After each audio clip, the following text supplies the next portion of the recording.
Mais uma entrevista, mais um bate-papo. Mais um bate-papo, falando sobre um assunto de extrema importância, que nós sabemos, aproveitando hoje o Dia da Mulher, né?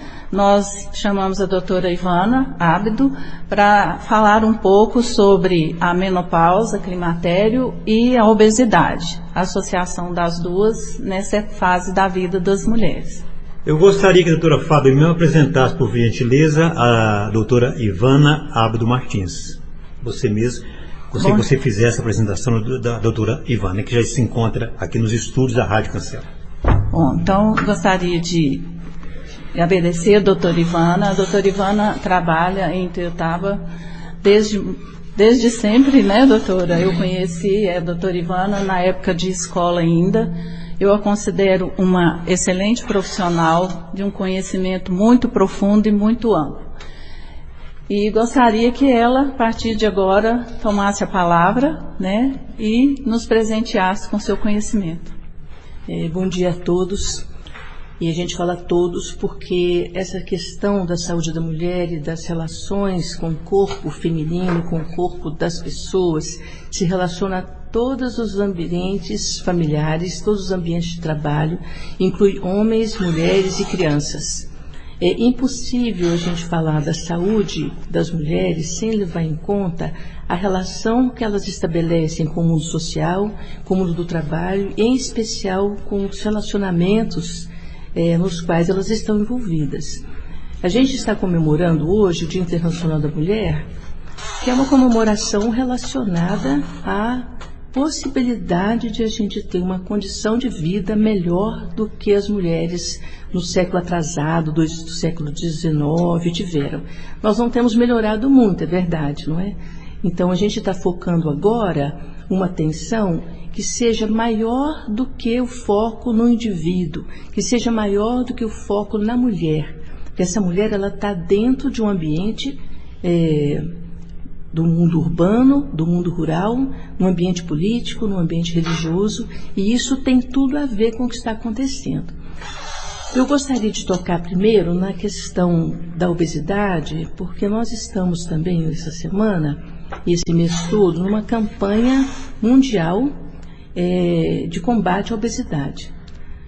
E a obesidade está crescendo, isso não é não existe uma dúvida sobre isso, está crescendo muito rápido, está crescendo entre as crianças, está crescendo entre as mulheres, os homens, inclusive nas mulheres grávidas. Em 2008, nós tínhamos uma taxa aí de 11% de mulheres obesas na gravidez. Hoje nós temos 24%, apenas 13 anos depois. Quando a gente olha para essa mulher grávida, que está acima do peso, que está obesa, inclusive, nós já podemos meio que adivinhar o que vai acontecer com a criança dela. Quando a gente olha para um homem obeso, também a gente pode adivinhar o que vai acontecer com os filhos que ele vai gerar no mundo, porque a saúde do pai e da mãe tem uma relação direta com a saúde da criança. A gente dá um pulo aí, pequeno, para o parto, e vamos ver que uma quantidade enorme de pessoas não está amamentando os filhos. Isso não acontece só porque a mulher não quer amamentar, acontece também porque o sistema de saúde não privilegia.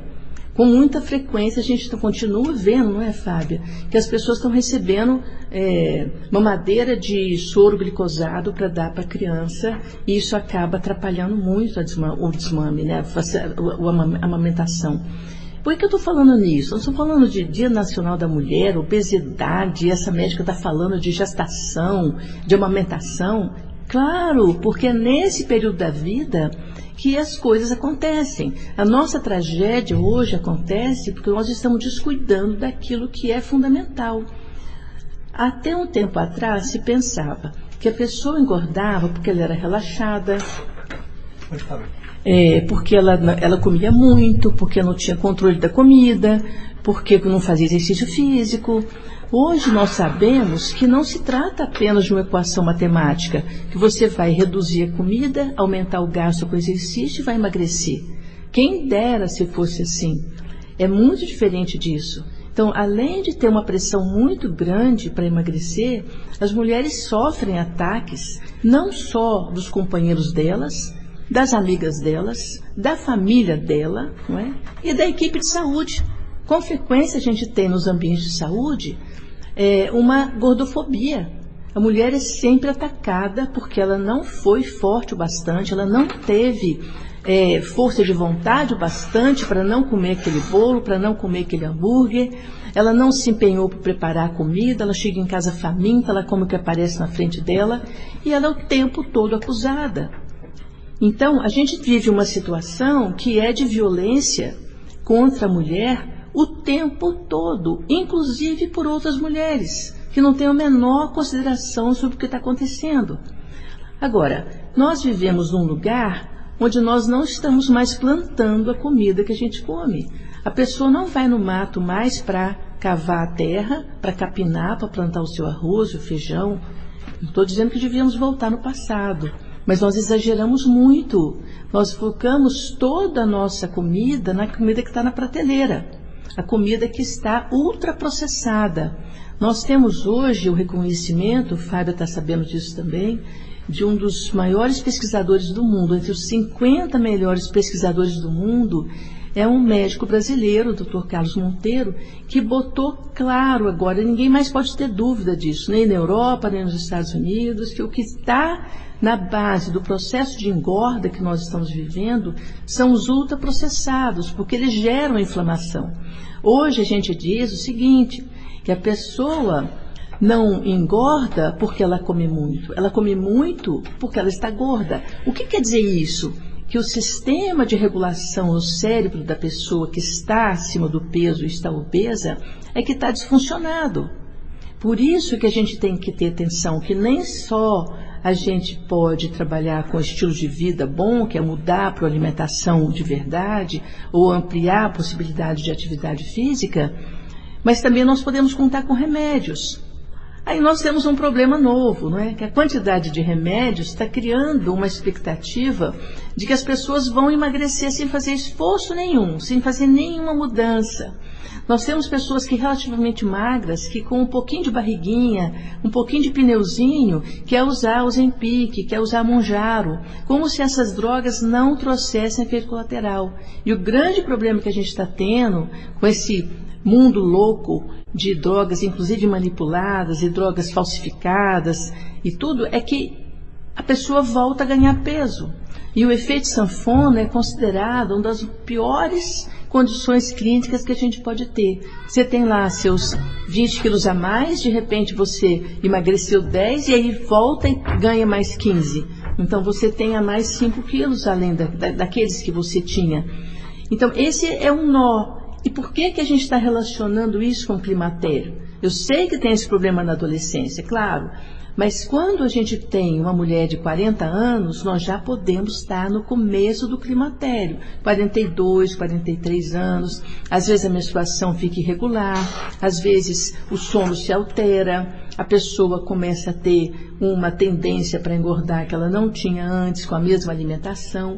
Por quê? Porque o estrogênio, que é o hormônio que define a nossa redondeza, nossos contornos no corpo, ele começa a diminuir. E aí, essa característica feminina começa a ceder espaço para uma forma mais masculina. E a gente começa a ter aquela barriga grandinha, barriga na forma de pera, na forma de maçã.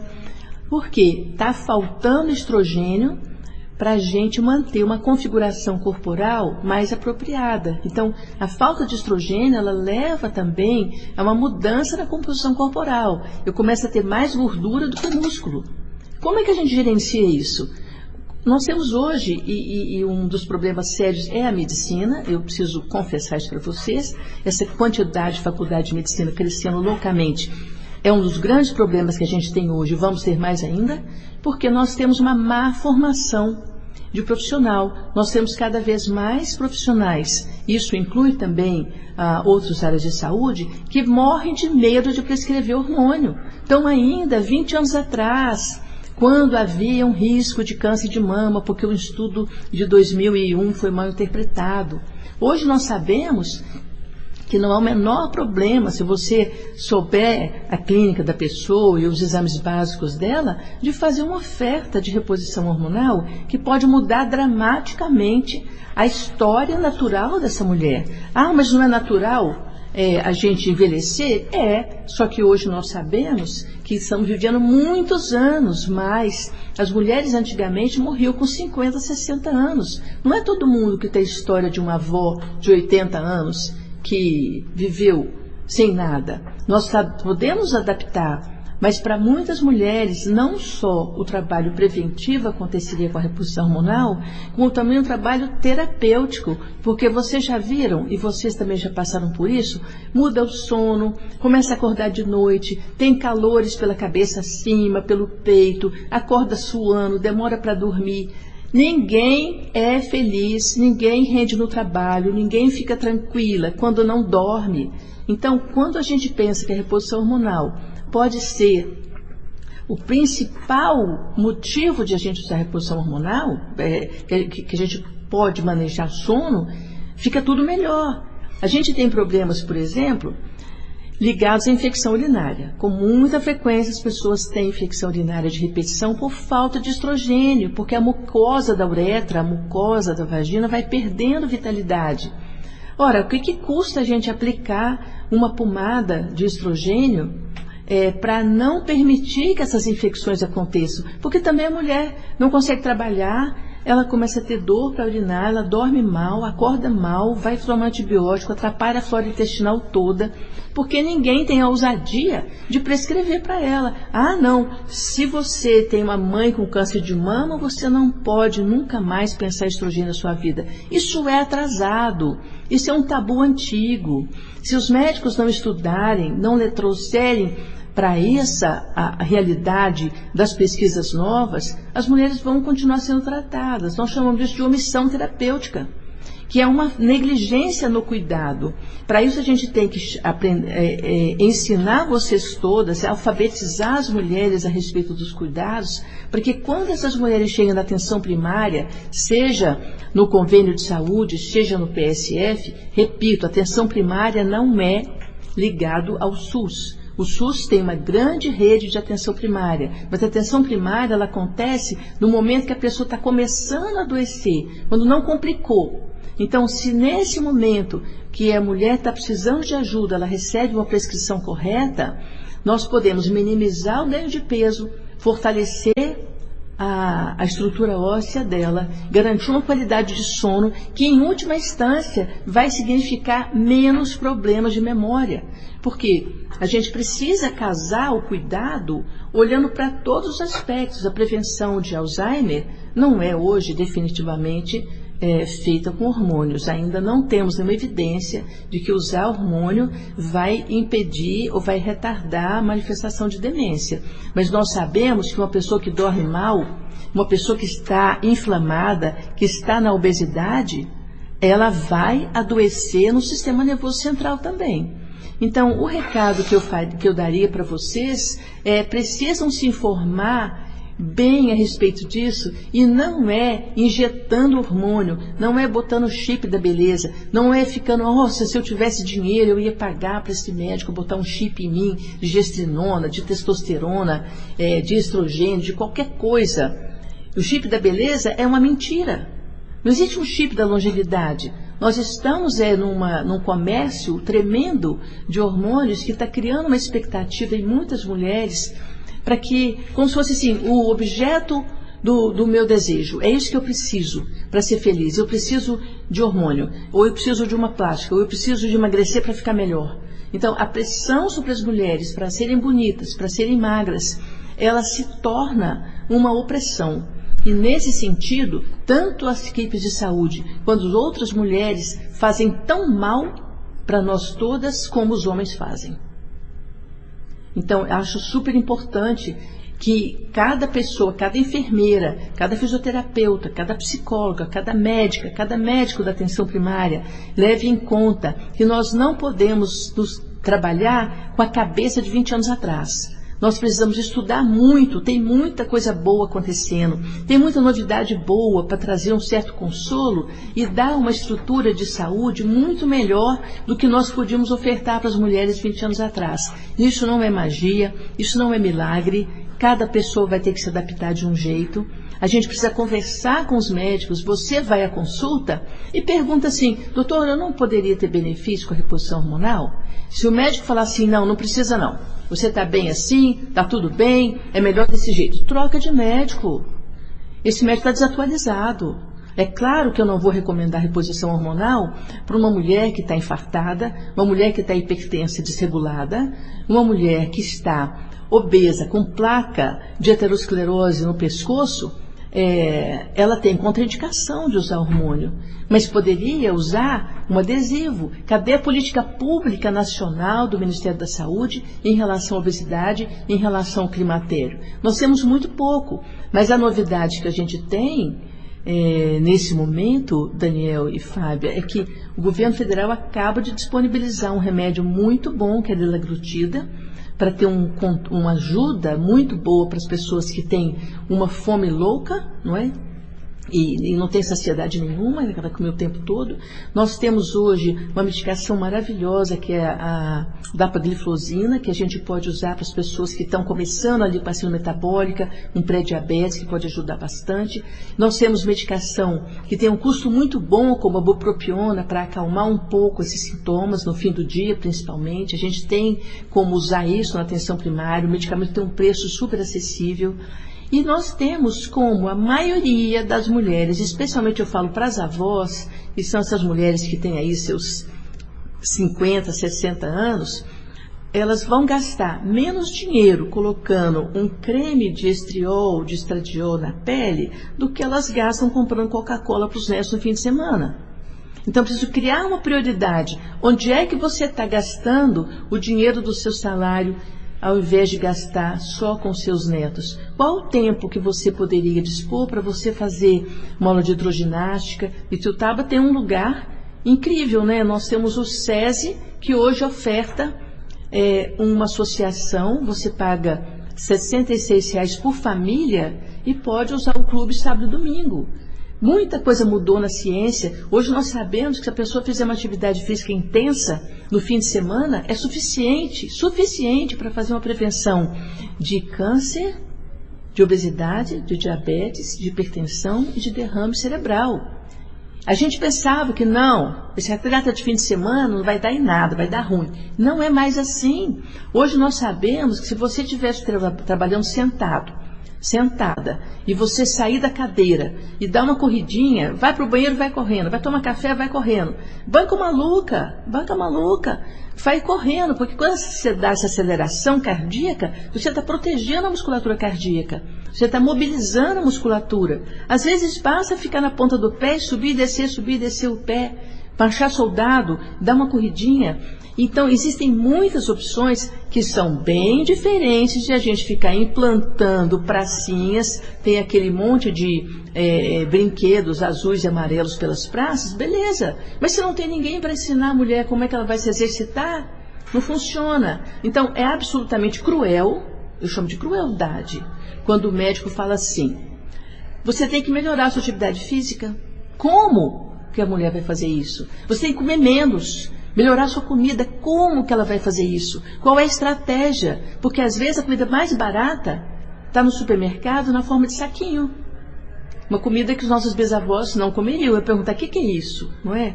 É essa comida que as mulheres e os homens estão comprando para as crianças. E aí, nesse grupo, nós temos já crianças que estão obesas, adolescentes que estão entrando no período inicial da menstruação, obesas, comendo muito biscoito, comendo bolacha. Ai, não, mas a gente compra quando faz a compra do mês. Ai, tá bom. Então, 3 dias você tem jujuba, tem chocolate, tem uma carne de hambúrguer ruim, uma coisa aqui e ali. Aí ficou todo mundo feliz 3 dias e depois.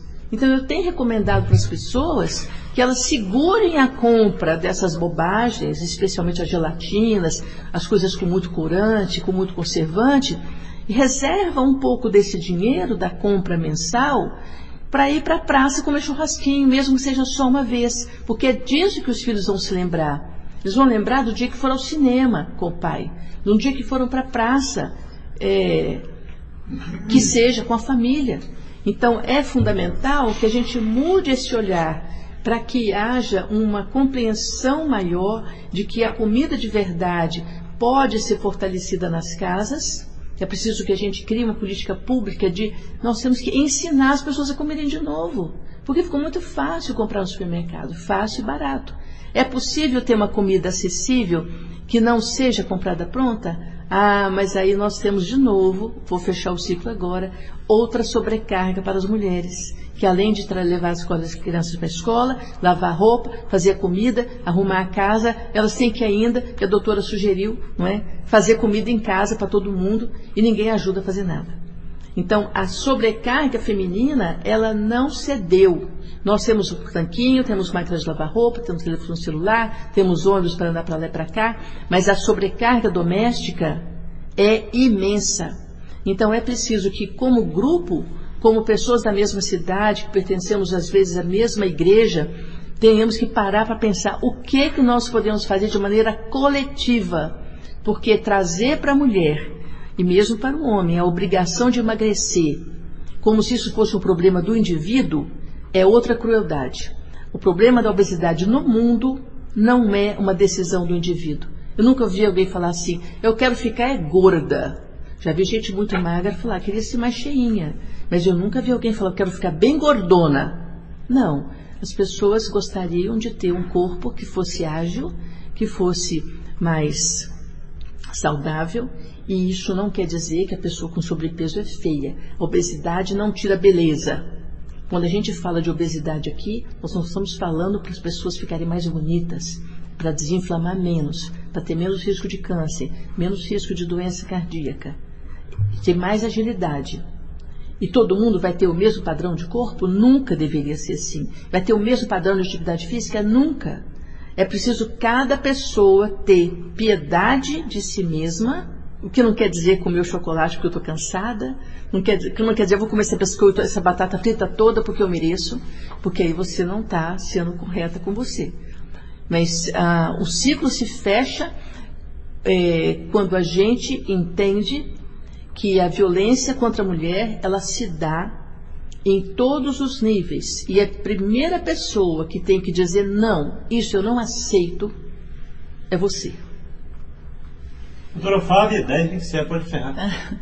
Bom, eu gostaria de agradecer a Ivana e a você, Daniel, porque esse assunto realmente ele é muito polêmico e se a gente for ficar aqui tem assunto para muito tempo e eu até concordo com a Ivana, porque essa questão da obesidade e do climatério, ela tem um fundo comportamental muito importante, que envolve realmente família, os amigos, a sociedade inteira, todo um contexto, né? Mas fica o meu agradecimento por sua presença e pela toda a informação que deu, e ao Daniel também, por ter me cedido esse espaço.